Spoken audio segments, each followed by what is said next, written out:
मैं सांची का स्तूप बोल रहा हूं। मैं बौद्ध स्मारकों में सबसे पुराने स्मारकों में से एक हूं। मैं वही स्मारक हूं जिसको यूनेस्को ने 1989 में विश्व धरोहर में शामिल कर लिया था। मैं स्वतंत्रता सेनानी चंद्रशेखर आजाद, तात्या टोपे और रानी लक्ष्मीबाई की धरती मध्य प्रदेश में स्थित हूं। मैं वही स्मारक हूं जिसे महान स्तूप या स्तूप संख्या 1 के रूप में जाना जाता है। मैं भारत की सबसे अच्छी तरह से संरक्षित और अध्ययन किए गए बौद्ध स्थलों में से एक हूं। मैं मध्य प्रदेश के सांची शहर में एक पहाड़ी की चोटी पर स्थित हूं और मध्य प्रदेश की राजधानी भोपाल से 46 किलोमीटर की दूरी पर स्थित हूं। मैं पूर्व और पश्चिम में 17 मील और उत्तर और दक्षिण में लगभग 10 मील तक फैला हुआ हूं। साइट पर कई स्तूप हैं, जिनमें सबसे प्रसिद्ध मैं सांची स्तूप, जिसे महान स्तूप भी कहा जाता है। ईसा पूर्व 3री शताब्दी में सम्राट अशोक ने महान स्तूप का निर्माण करवाया था। इसमें बुद्ध और उनके सबसे प्रसिद्ध शिष्यों के पवित्र अवशेष या राख रखी है। 1ली शताब्दी ईसा पूर्व में 4 दिशाओं का सामना करने वाले 4 सजावटी प्रवेश द्वार और स्तूप को घेरने वाली एक रेलिंग का निर्माण किया गया था। मैं दुनिया भर में सैकड़ों लोगों को एक स्तूप के उत्कृष्ट उदाहरण के रूप में आकर्षित करता हूं और 3री शताब्दी ईसा पूर्व से 12वीं शताब्दी ईसा पूर्व तक बौद्ध कला और मूर्ति कला के विकास का एक उत्कृष्ट संकेत देता हूं। मैं मध्य भारत में सबसे अच्छे संरक्षित प्राचीन स्तूप में से एक हूं, जिसे 1989 से यूनेस्को की विश्व धरोहर स्थल के रूप में नामित किया गया है। अब यदि मेरे इतिहास की बात करें तो भारत के महानतम शासकों में से एक मौर्य वंश के संस्थापक अशोक ने मेरी आधारशिला रखी थी। 3री शताब्दी ईसा पूर्व में उन्होंने भगवान बुद्ध की नश्वर हड्डियों को स्थानांतरित करने के लिए मेरे निर्माण का आदेश दिया।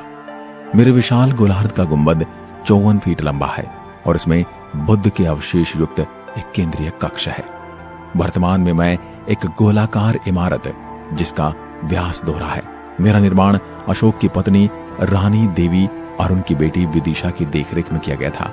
साइट पे अशोक के शिश्म एडिक्ट के शिलालेखों के साथ एक बलुआ पत्थर का स्तंभ भी है। साथ ही अलंकृत सर्पिल ब्राह्मणी वर्ण शंख के समान है, जिन्हें शंख लिपि के नाम से जाना जाता है। मेरे वास्तुकला का निचला हिस्सा अभी भी जमीन पर है, जबकि उच्च भाग छत्र से ढका हुआ है।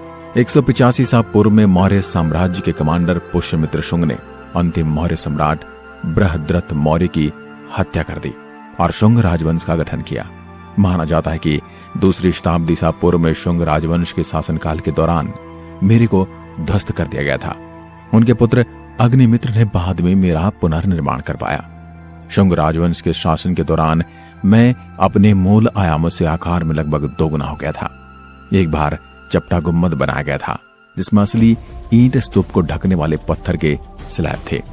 गुम्बद के ऊपर 3 छत्र जैसी संरचनाएं मढ़वाई गई थी, जो धर्म के कानून के पहिए के प्रतीक हैं। गुम्बद की सीट एक लंबा गोलाकार ड्रम है, जिसे एक डबल सीढ़ी के माध्यम से पहुंचा जा सकता है। अगर मेरी वास्तुकला की बात की जाए तो मेरे में बौद्ध स्थापत्य शैली देखी जा सकती है। मैं देश में मेरे तरह के स्तूप का सबसे बड़ा उदाहरण हूँ। मेरी ऊंचाई 54 फीट और व्यास 120 फीट है।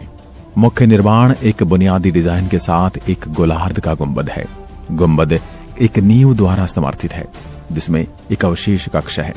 लोकप्रिय मान्यता के अनुसार गुंबद को कथित तौर पर भगवान बुद्ध के अवशेषों के ऊपर बनाया गया था। यही कारण है कि कलाकृतियों की रक्षा के लिए 3 छत्रियां यानी छाता जैसी संरचनाएं जोड़ी गई। माना जाता है कि 3 संरचनाएं त्रिंथा या बौद्ध धर्म की 3 रत्नों का प्रतिनिधित्व करती हैं। बौद्ध धर्म और संघ छत्रियों को एक विशाल केंद्र स्तंभ द्वारा समर्थित किया गया है। मेरी रेलिंग किसी भी कलात्मक सजावट से रहित है। ये रेलिंग केवल मूल पत्थर है जिन पर समर्पित शिलालेख हैं।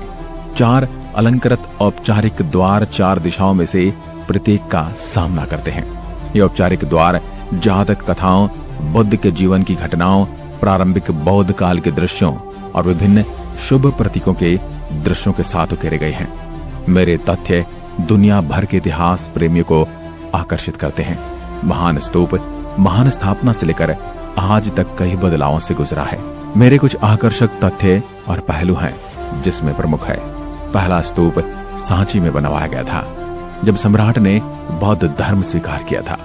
उसके बाद के वर्षों में कई और स्तूप बनवाए गए थे। इसके बारे में 14वीं शताब्दी में 1818 तक जब जनरल टेनर ने बताया, 1919 में सर जॉन मार्शल ने सांची संग्रहालय की स्थापना की जिसे वर्तमान में एक पुरातात्विक संग्रहालय माना जाता है। मेरे स्तंभ पर अशोक का शिलालेख शिश्म शिलालेख है जिसमें गुप्त काल की सजावटी शंख लिपि में बहुत सारे शिलालेख हैं।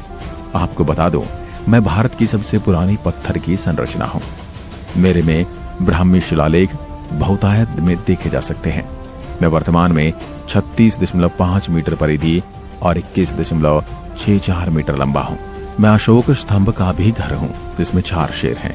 इन स्तंभों में ग्रीको बौद्ध शैली है। अगर आप मेरे यहाँ घूमने का विचार कर रहे हैं तो आपको बता दूं, मेरे यहाँ घूमने का सबसे अच्छा समय नवंबर से मार्च तक है क्योंकि गर्मियों के दौरान मौसम सुहावना रहता है। मानसून के दौरान सांची का दौरा करना भी एक शानदार अनुभव है। हालांकि उसमें फिर शहर के चारों ओर घूमना कठिन हो सकता है। सांची स्तूप सूर्योदय से शाम तक खुला रहता है। अब बात करते हैं मेरे तक कैसे पहुंच सकते हैं। बात करें तो यात्री भोपाल से सांची स्तूप परिसर के लिए कैब लेना पसंद करते हैं क्योंकि यह शहर के नजदीक है। अगर आप हवाई यात्रा करके यहाँ तक पहुंचना चाहते हैं तो भोपाल में राजा भोज हवाई अड्डा सांची का निकटतम हवाई अड्डा है। अगर आप रेलवे से यात्रा करना चाहते हैं तो ये भी एक अच्छा विकल्प है। सांची को अपने स्वयं के railway station Sanchi railway station द्वारा पहुंचा जा सकता है जो देश के बाकी हिस्सों से अच्छी तरह से जुड़ा हुआ है। सांची रेलवे स्टेशन सांची स्तूप से केवल 1.5 किलोमीटर की दूरी पर है। यही अगर निकटतम बस स्टैंड की बात करें तो यहाँ का सबसे निकटतम bus stand Raisen bus stand है। दोस्तों, ये थी ऐतिहासिक स्मारक सांची के स्तूप के बारे में संक्षिप्त जानकारी जिसको इस वीडियो के माध्यम से हमने आप तक पहुंचाया। अगर आपको कभी मध्य प्रदेश जाने का मौका मिले तो आप यहाँ जरूर जाकर आइएगा। यहाँ आपको अपनी प्राचीन कला को निकट से जानने का अवसर मिलेगा।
वीडियो कैसा लगा यह हमें कमेंट करके जरूर बताएं और ऐसे ही और भी मजेदार और ऐतिहासिक वीडियो देखने के लिए हमारे चैनल के साथ जुड़े रहें।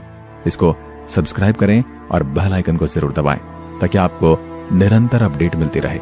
मिलते हैं अगले वीडियो में, तब तक के लिए नमस्कार, धन्यवाद, जय हिंद, जय भारत।